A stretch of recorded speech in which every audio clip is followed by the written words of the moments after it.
Okay, welcome to some toning.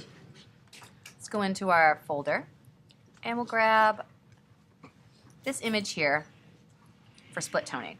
And there are several ways to do it. I'm going to go over all of them and as clearly as possible. So I'm going to open this into Photoshop by double clicking in Bridge, and it will open up Photoshop. Actually, I'm going to show you that way second. In here, inside of Bridge, select the image, right click, open in Camera Raw. Okay. You can do any kind of adjustments you want. I may increase the clarity a little bit, open up the shadows a little bit, put a little more highlight. I'm going to warm it up. Oops, warm it up too. Okay. And then in order to split tone, you go to the 5th tab over and you have your split toning. Before you do that, we need to go to the 4th tab over and convert to Grayscale. When you're in here, you can make any adjustments that you like. And then the 5th tab over, I like to select a nice yellow for the highlights and a blue for the shadows. Now you have a lot of options for color, but the reason I choose these two is these are traditional photography tones. The yellow being kind of a sepia and the blue, the bluish gray being a selenium. And a lot of split tone prints have this quality of warmth in the highlights and cool in the shadows. So it's really beautiful. You know, using reds and things for me is not my preference. I don't think it adds to the photograph. So you can adjust the color here, the saturation here, which I like to bring that down a little bit. And you can also change the balance if you wanted it warmer or cooler. So this is a pretty easy way to do it. I like to just go back and forth to make sure that I've got best for my print. P turns it off and on so you can see the split toning before and after. And then if you choose to go into Photoshop, you can press down the Shift, open image, will change to open object.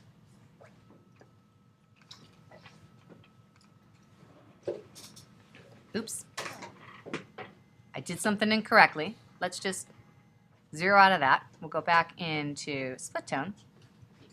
Now that it has that little Death Star icon, it will automatically open into Bridge. Split tone is applied. Hold down the Shift, open object. It opens as a smart layer. And then you could do whatever you needed to do. If you needed to do any retouching, maybe get rid of a little bit of futz. And your layer is a smart object, meaning you can go back and forth into Camera Raw. Cool? So I'm going to save that as a PSD and then shut this down.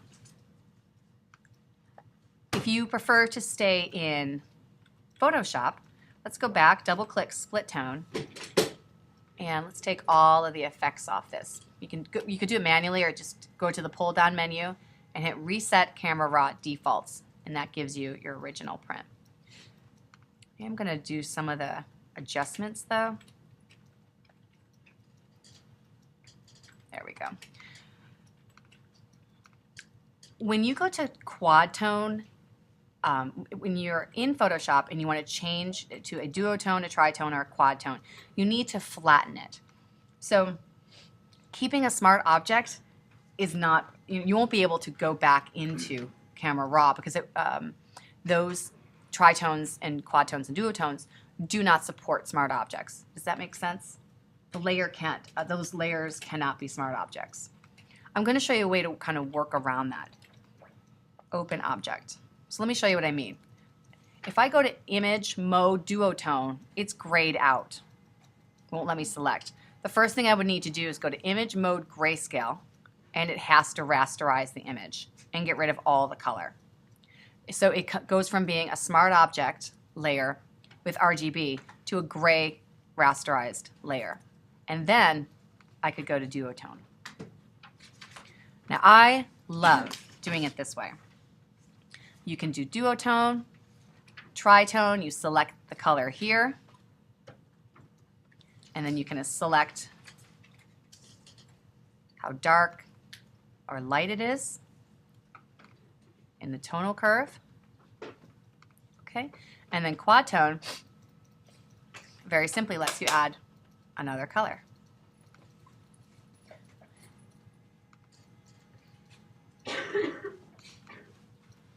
Got some crazy effects going here.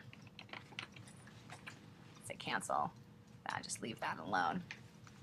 Okay, now this is pretty dark, all those colors on there, so maybe you could change the black to a gray, or you could always, oh, I'm sorry.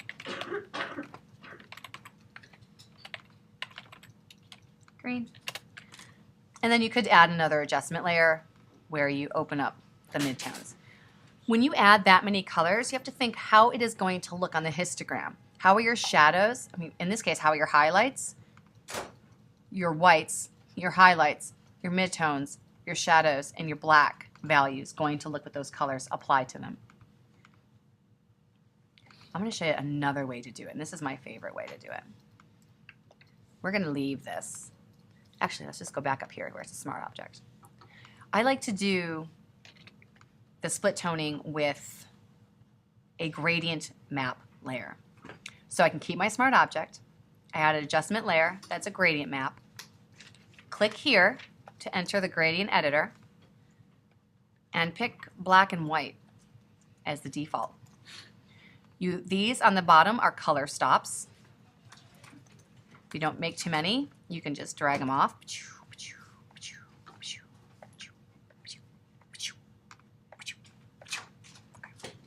You can change the color. And you can save. You call this black and white 1 and hit save. I'm sorry, new.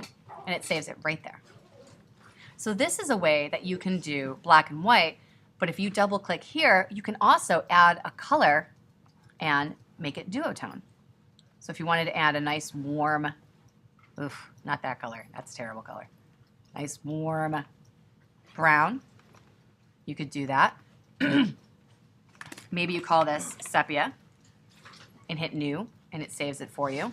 If you wanted to do a split tone, you could do that also by adding another color stop here, changing that color to a nice rich blue.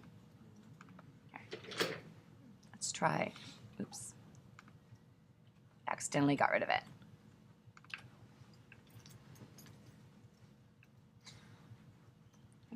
You can, at the top, add opacity stops.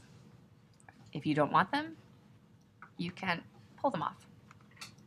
So this is a way that you can do split toning in here. You can also drag these around so that they apply, they work differently with the values. You kind of see the way. If I move that white, here you have more of a continuous tone. Drag that blue back a little bit. So this is updatable anytime you select the gradient editor.